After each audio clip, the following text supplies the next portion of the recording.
Hey guys and gals, welcome back. Well, it is Christmas break and I am finally back on the vehicles. I'm working on Smokey today and I'm going to show you guys how to install a DRP bearing spacer. Now, this is me putting it on. I think the best explanation comes from Mike Meyer. Look, there we go, I'm looking at the camera. I'll include his video down below in the description. Mike, Mr. Meyer was one of the nicest guys celebrities I've ever spoke to. We were working on my brother's Mustang and we needed to buy some parts for it. And I called him up, was asking him questions. Down to earth, took the time to talk with me. Just a really, really cool guy. And he's a celebrity, an amazingly fast racer, knows his stuff. Mike Meyer Inc., if you were doing anything on a Mustang or even just setting up a race car, like he's got a C3 Corvette that he races. I think it's one of his clients' cars that he races, and he just rips the autocross course up with that, and he set that up. Yeah, he's just phenomenal. So anyway, down below, his video really goes through. That's what I use to set me up for putting on these DRP bearing spacers. I already put one on the driver's side, so now I'm going to show you guys the passenger side, and this is how we do it. The DRP bearing spacer, if you do get the Ride-Tech Street Grip, they give you drop spindles, and I believe these are Hyatt's drop spindles. I don't think they're CPP, I think they're Hyatt.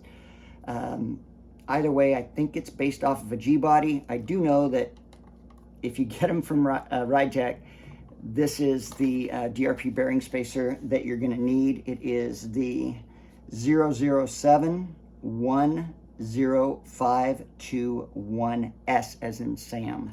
And that's what it looks like right there.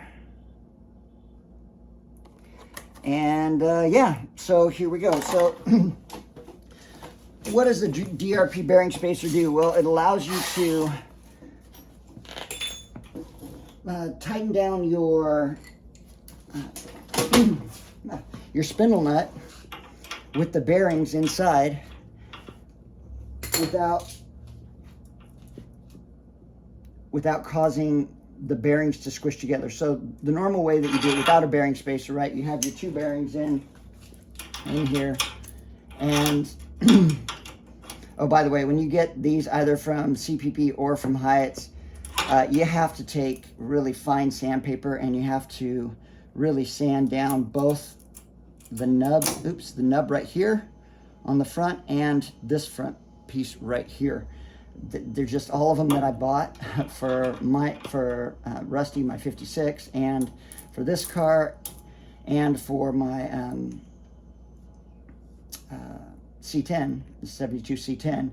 I've had to do the same thing on all of them. So if you try to put the bearings on, they don't go on. It's just because you have to sand down just the lip, the beginning lip here and the lip right here. Once you do that, then they fit on perfectly snug and everything's perfect. So anyway, what the DRP bearing spacer does, it goes in between the bearings and stops them from crushing, getting squished together, which allows you to put a load on them. At least once you get the, I should have the washer on here, but when you apply the pressure to it, it stops them from cranking together, right? So that you can still put heavy load. I mean, you can crank this out 90 foot-pounds if you needed, and they still spin, which is super, super cool.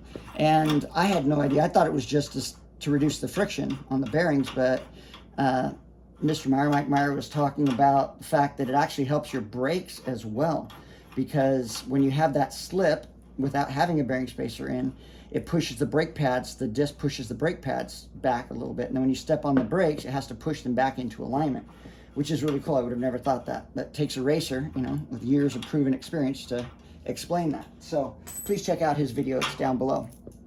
So anyway, what you do, what he recommends, is that you take the DRP bearing spacer, it has a little set screw, and you bring it out pretty far, and then you put the rotor back on, everything back on, and you tighten it up, and you'll feel it when you bring it out pretty far. You will feel it engage. I mean, you will get to the point where, and I'll show you guys in just a minute, where you can't tighten down any harder and there's still slop in it, okay? So then what you want to do is you want to start, oh, and then what you want to do is take it all the way down so that it's not, the bearing spacer really isn't doing anything. Then when you do that, you're going to notice that as you tighten it, you're actually tightening the bearings together. You can feel it never, you don't get that positive clamping force where the nut actually stops. It just feels like it can still move a little bit, and you don't want that, right? You want it to have that positive stop where the bearing spacer is stopping them, but you don't want to have any play, okay? So once you find out what snug feels like, what it really feels like, then what you want to start doing is moving the bearing spacer out in increments until you find that perfect spot where it's not jiggling or moving, and you can clamp down hard on it. Okay, one of the things that I do, or I did on my last one, is I put a little white line here and then white line increments around so I can see how far I've moved. And then when I'm done and I have everything dialed in, then I put yellow paint pen down so that I know when it's moved after a couple hundred miles or whatever. When my dad drives the vehicle, he'll be able to tell. He can go in and change it if he wants to. Now, one of the also important things when you're doing this is the bearings have to be dry. So you can't have the bearings greased when you're putting on the DRP bearing spacers. So that's it, guys. I'm going to go ahead and get this all prepped, and then I'll show you guys. So right now I have the bearing spacer in. I have washer, a nut, washer, outer bearing, bearing spacer, inner bearing. And I brought the bearing spacer out a ways so you can see. So see, it's not moving. It's not, I can't go any farther.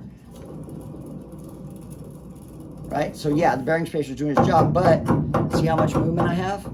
So now I want to start taking it by increments and moving it in until I get that perfect spot. Okay. Took the bearing out, bearing spacer, took it in about, I don't know, I haven't put the paint lines on or anything yet, so probably about a full rotation, 360. And then you can see I've got it down tight. Still moving, however, I have some play in it. So now I'm going to start doing it by those increments, those small increments. And we'll see what we get. Okay, so this is what I meant. I put little lines on it. So I put little white lines on it. So now this is where I am right now. And what I'm going to do is I'm going to move it over 2 spaces, and we'll see how that does. No exact measurement. I just put lines on there just so that I could see where I was going. Help me focus in on what I needed to do. Okay, so I've got my inner bearing, got my bearing spacer in. Get my rotor here.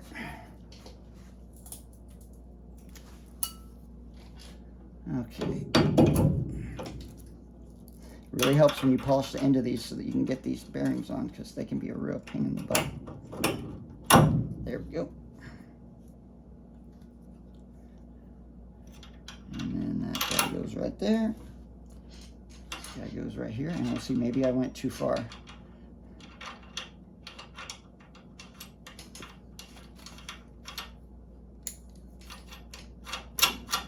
All right, here we go.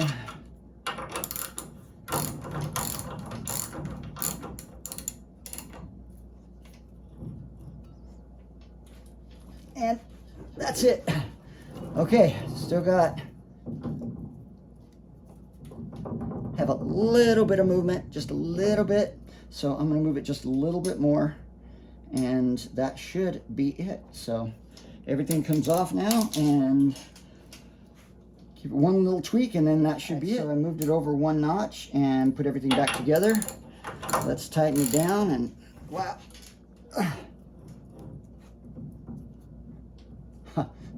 No movement, guys. That's it. And look, if I have to get this off, this is what I have to do. It's torqued down.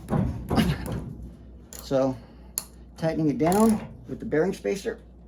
I've got a lot of load on that. Not too shabby, huh? That's pretty darn cool, I think. And that's it. I might be able to go, I mean, it's not really moving. Maybe a half of one of the, in between those little marks, and then that'll be it.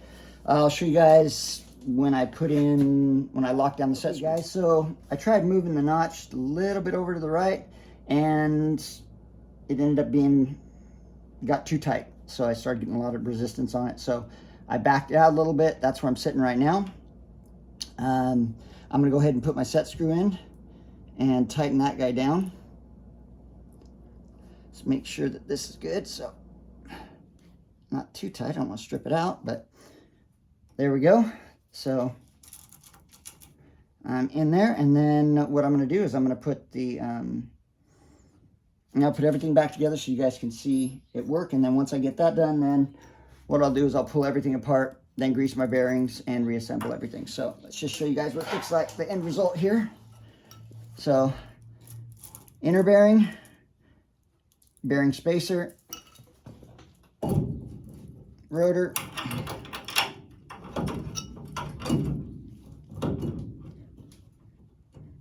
these inner bearings, I can get that. Yep, it's not going. I gotta get it past that spot there. Oh, there we go. Work with me here. Work with me here. All right. That there. This guy on here.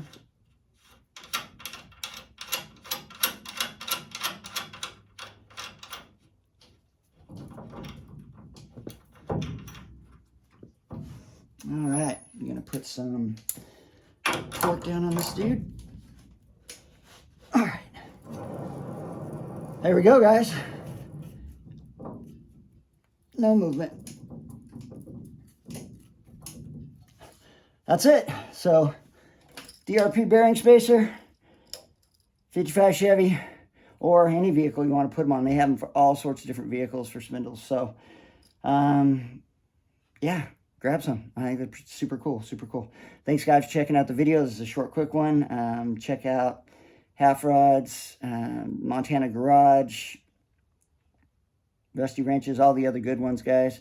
And we'll see you guys next time. Oh, check out Mike Meyer Inc. Good stuff. One last thing. Don't ask me how I know. All right, so when you are reassembling, putting your bearings in, don't forget to put your bearing spacer in first, then your inner bearing, then the seal. Yeah, I put the seal and the bearing in and then had the bearing spacer and couldn't get the bearing spacer in. So it's real important that you put that together like that, then slip everything back onto the spindle, then put your outside bearing on. So last thing, cool. All right, see you guys.